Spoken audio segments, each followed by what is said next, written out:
নমস্কার, সবাইকে আমার বিনম্র শ্রদ্ধা ও ভালোবাসা জানাই।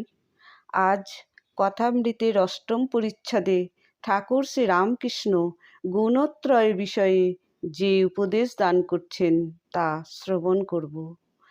তব কথামৃতং তপ্ত জীবনং কবিভিরিতং কলমশাপহম শ্রবণ মঙ্গলম শ্রীমদাততং ভুবি ঘৃণন্তি যে ভুরিদা জানা। গুণত্রয় ব্যতিরিক্তং সচ্চিদানন্দ স্বরূপ ব্রহ্ম ত্রিগুণাতীত মুখে বলা যায় না। ঠাকুর দক্ষিণেশ্বরের মা ভবতারিণীর মন্দিরে নিজ গৃহে ভক্ত সঙ্গে ঈশ্বরীয় প্রসঙ্গ করছেন। উপস্থিত সকলের মধ্যে থেকে মাস্টারমশাই অর্থাৎ শ্রী মহেন্দ্রনাথ ঠাকুর শ্রী রামকৃষ্ণকে বললেন, দয়াও কি একটা বন্ধন? শ্রী রামকৃষ্ণ বলছেন, সে অনেক দূরের কথা। দয়া সত্ত্বগুণ থেকে হয়।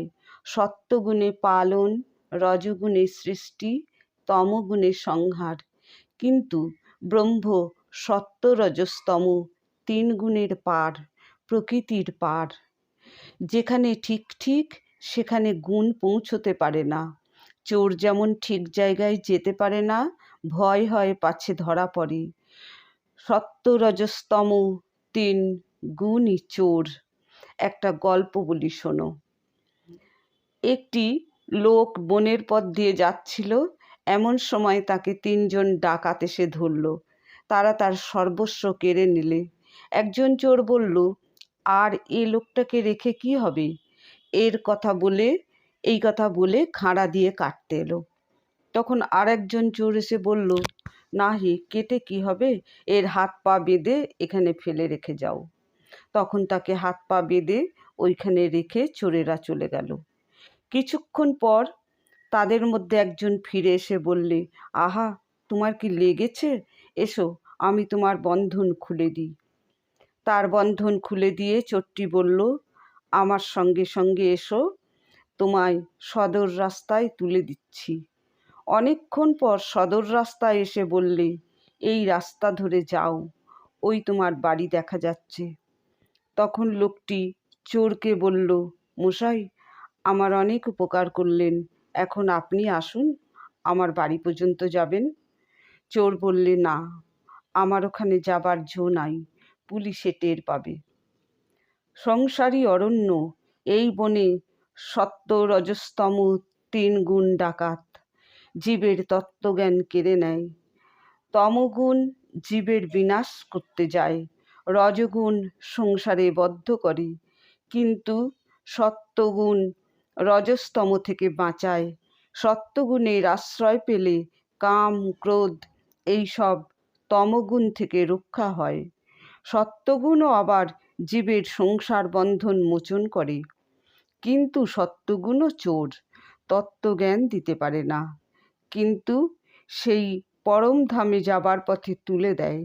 দিয়ে বলে, ওই দেখো, তোমার বাড়ি দেখা যায়। যেখানে ব্রহ্মজ্ঞান, সেখান থেকেও সত্ত্বগুণ অনেক দূরে। ব্রহ্ম কি তা মুখে বলা যায় না, যার হয় সে খবর দিতে পারে না। একটা কথা আছে, কালা পানিতে জাহাজ গেলে আর ফিরে আসে না।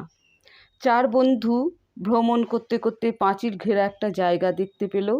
খুব উঁচু পাঁচিল, ভেতরে কি আছে দেখার জন্য সকলে বড় উৎসুক হলো। পাঁচিল বেয়ে একজন উঠল। উঁকি মেরে যা দেখলে তাতে অবাক হয়ে হা হা করে ভেতরে পড়ে গেল। আর কোনো খবর দিল না। যেই ওঠে সেই হা হা হা করে পড়ে যায়, তখন আর কে খবর দেবে? জড়ভরত, দত্তাত্রেয় এরা ব্রহ্ম দর্শন করে আর খবর দিতে পারে নাই। ব্রহ্মজ্ঞান হয়ে সমাধি হলে আর আমি থাকে না। তাই রামপ্রসাদ বলেছে, আপনি যদি না পারিস মন, তবে রামপ্রসাদকে সঙ্গে নে না।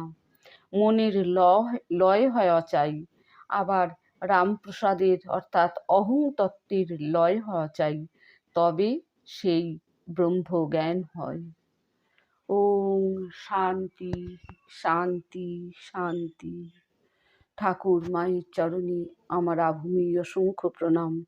সকলকে আমার বিনম্র শ্রদ্ধা।